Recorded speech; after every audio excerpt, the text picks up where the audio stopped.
It's 18 minutes past 7. Now, I can understand why people are angry about this because it feels like a death could have been avoided. Yesterday, we took a call from Bev.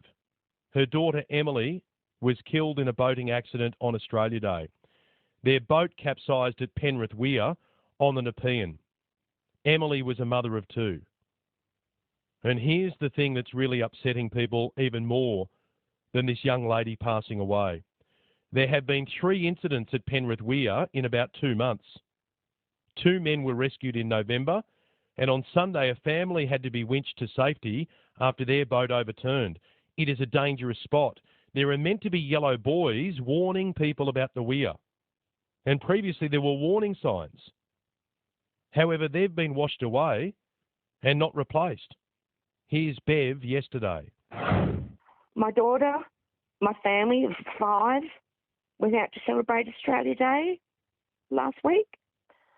No warning, no signs, no buoys. The weir was completely invisible.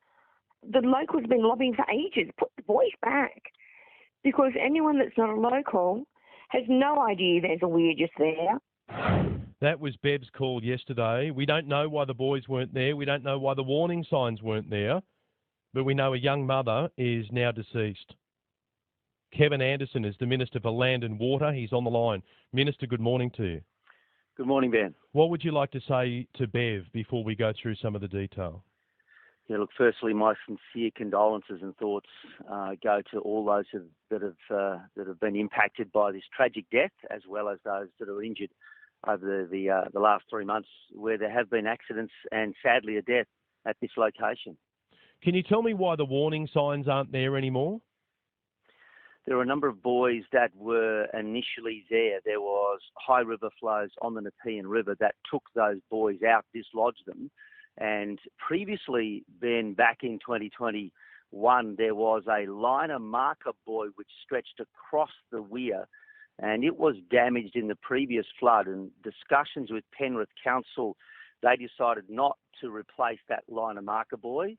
And subsequently, the 2 buoys that were found missing, the marker buoys found missing on the 25th of January when the last inspection occurred, found that there was no safety measures there to prevent that accident. Okay, we've got 2 issues here, though, the buoys and also warning signs, because previously there were also warning signs. What happened to them?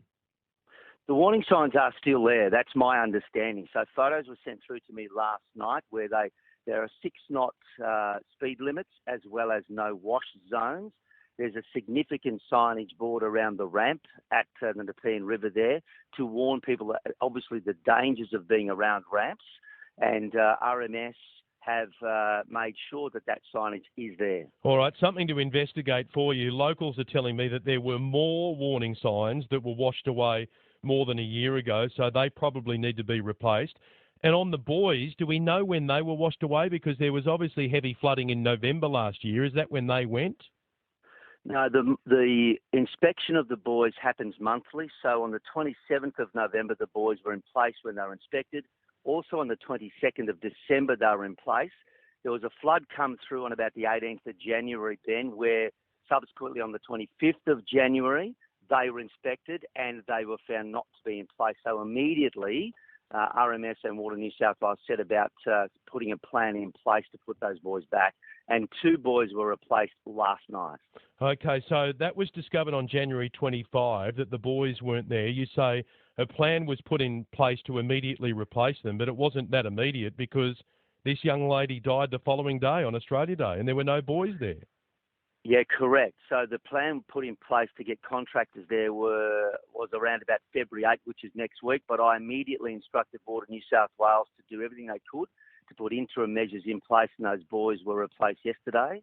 We'll also have discussions, Ben, about... Does that concern you that it takes so long when we're talking about a life-saving measure, something that is meant to keep people safe? I mean, if traffic lights go out or a traffic sign goes down, they're replaced straight away because people's lives are at risk. It does concern me, Ben. That's why I'm pretty cranky at the fact that it took so long to get those marker buoys back there, but they are there now, and we'll have discussions with Penrith Council about a line of marker buoys which cuts right across the river, which creates an exclusion zone closer to the weir. So we'll have those discussions in coming days. But just to clarify, you say that that was raised with Penrith Council, the line of marker buoys, but they did nothing about it. Yeah, that went missing in February 2021. So the discussion then was to not replace the line of marker buoys and replace them with 2 floating yellow special markers, which indicate that there is danger in and around that location. So that's a year ago. So the line of marker buoys, which was obviously there for a reason and it served a purpose, that's been missing for a year. How can Penrith Council explain that? Well, the discussion was had back then that they would be replaced with the 2 marker buoys instead. I'm very keen to see that line of marker buoys replaced, because that creates a very definite safety barrier that you cannot go within 100 metres of that weir. Well, are you going to make it happen as the minister, or are you relying on a local council? No, that's my plan. So we'll be having those discussions today about getting that line of marker buoys replaced.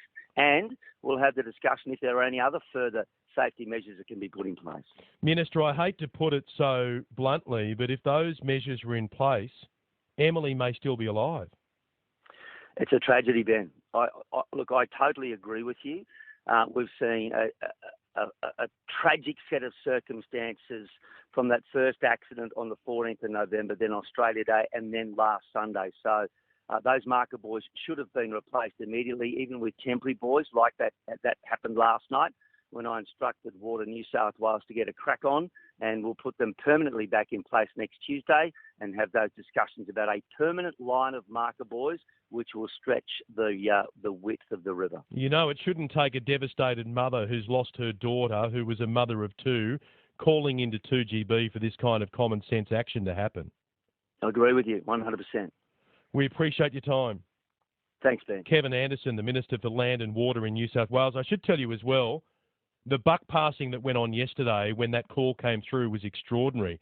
Trying to work out who was responsible. We had different departments and different ministers saying, oh, no, it's not me. And now we learn that that line of marker buoys that disappeared a year ago wasn't replaced. And when they worked out on January 25 that the buoys that were there weren't there, they put a plan in place to have them replaced by February. Well, they're supposed to be there for a reason, to keep people safe. They weren't there. And the following day on Australia Day, January 26, Emily was killed. I don't know how you explain that to Bev or other members of Emily's family. Absolutely devastating, and further proof that we need to pull our finger out and get things done a bit quicker than we do. We're thinking of you, Bev, if you're listening this morning.